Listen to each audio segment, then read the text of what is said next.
Okay, admittedly, there's not a lot tactically to break down after Chelsea are up 3-1, and then Southampton have a red card to take them down to 10 men after 39 minutes.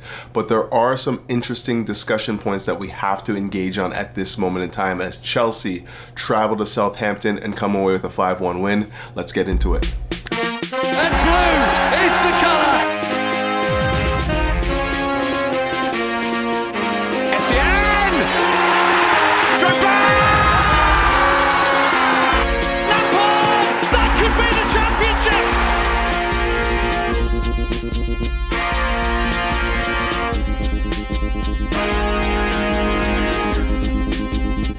Okay, let's cut through the niceties. Please hit the like button, hit the bell notification button if you haven't already, and think about hitting that bell notification to keep up with the latest and the newest.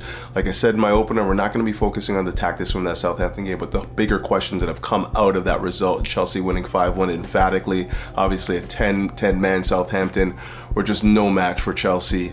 And, we never really got out of second gear, let's be real. And, just being up a man and always looking for the open space just led to an evisceration. We should have probably had 8 or 9 goals in that game. And it was relatively easy with Enzo Maresca looking for us to just keep our foot on the necks of Southampton and produce an emphatic win like we did. And on the topic of Enzo Maresca, lately I've been seeing a lot more in the media about how he's done a fantastic job at Chelsea in the first few months of the season. What is he, 5-6 months in? And he's got Chelsea in second position. And I really do think that the credit is due. The credit is due to Enzo Maresca, finally.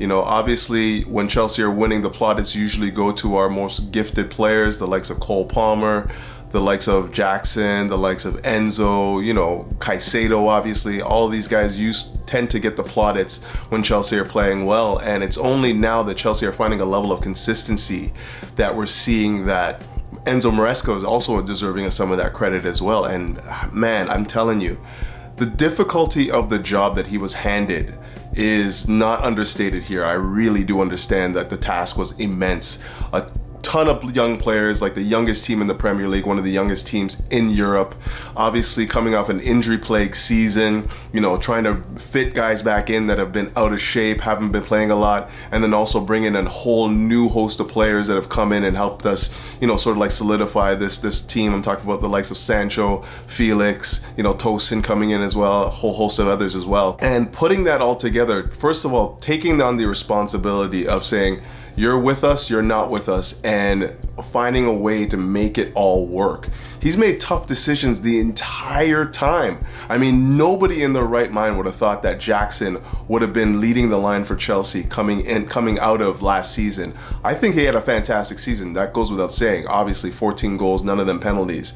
But the fact that we have Nkunku coming back, obviously in preseason he was our best performer. Seeing him come back into the side, we expected to see more Nkunku than we would have seen Jackson, or at least that was my interpretation of what the lineup was going to look like. Very, very tough decisions there. He's gone with a very young duo in Fofana and Colwell, and it's worked out quite well as far as I'm concerned. I think that Chelsea's defense is one of the top 5 in the Premier League right now, and it's largely due to that duo. They've done really, really good work. But I think the credit has to go to Enzo Maresca.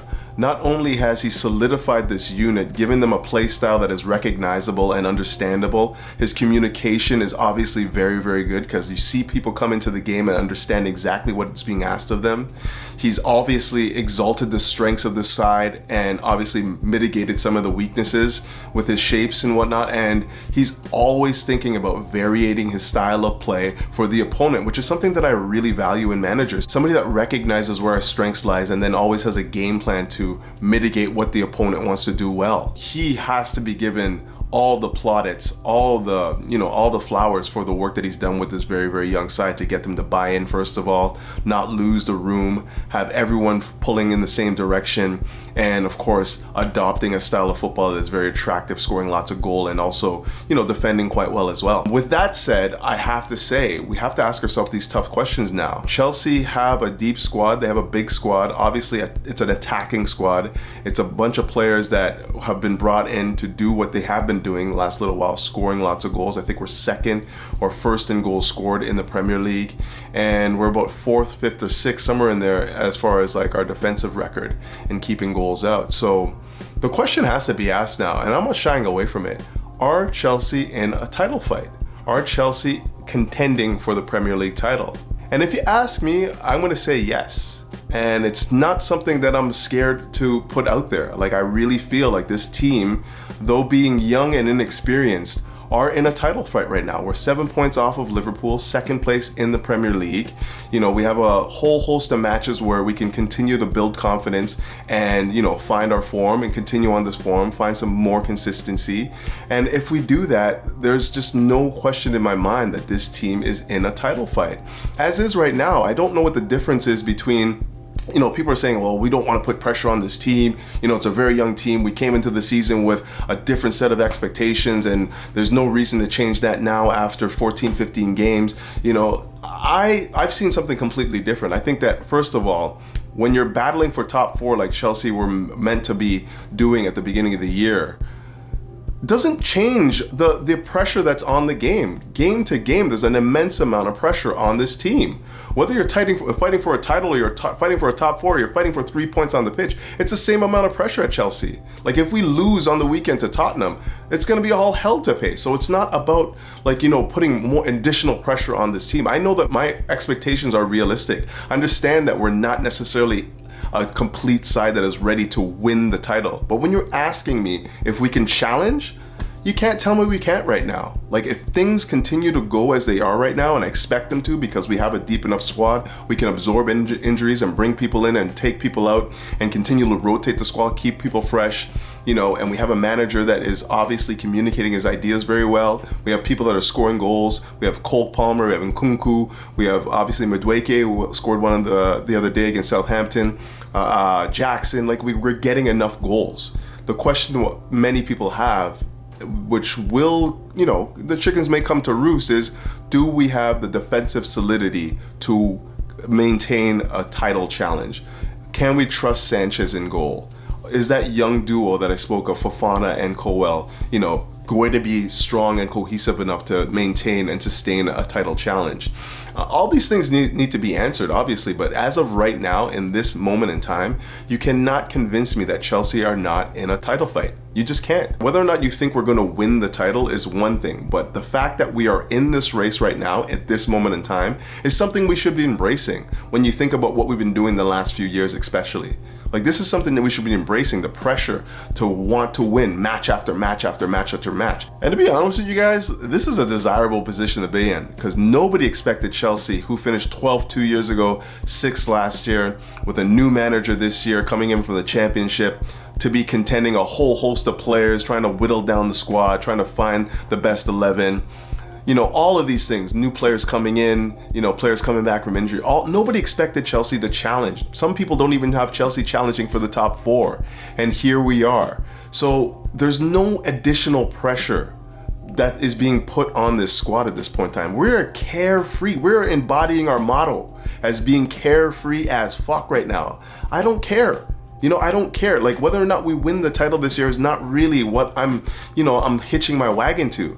I just want us to be contending for it. I want us to be back in contention for it, and for those players to know what it feels like to be in that fight, to have to get up for every match and play their best and not have a let off. You know, if we fall short of that, then that's fine. You know, you shoot for the stars. If you hit the moon, at least you made it to space. That's what we're after right now. In my opinion, if we can continue on the trajectory we're on right now, continually take on the instruction of a manager who communicates extremely well, we should be in a title race.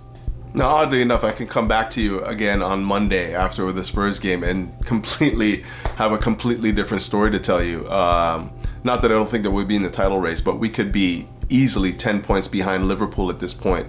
But at the same time, we could also be 4 points behind them if Everton do their job and we do our job versus the Spurs. I mean, this Spurs game is obviously one that all of us circle on our calendars. We consider it a very, very important fixture for the supporters, and I'm sure that Maresca would know what this means to the supporters, and he's going to come with a game plan that is befitting to the rivalry, you know. And for me, it means just coming with our best 11, coming with our most preferred, attacking lineup, coming with that balance that has seen us win a multitude of games that last little while, impressively as well. The only thing that I'm really concerned of when I think about this Spurs game is what's going to happen on the right side, because as Chelsea have been playing the last little while, obviously the new wrinkle was with Caicedo inverting into the midfield and Fofana playing on that right flank. Obviously, Fofana's not going to be here for this game, so who plays there, number one? And then how do we slow down their transition game? Obviously, Spurs love to break with numbers. They have pace on the wing. Obviously, Brendan Johnson's very pacey and whatnot. They have all sorts of burners all over the pitch. And we have to be able to slow down their transition game. That is the one area that I think that we need to be very, very careful of. But overall, if you ask me about, the quality that we have, the form that we're in, 5, 6, 7 players playing extremely well at the top level, I don't think that Spurs are going to be able to have enough to cope with what we can do to them in the final third.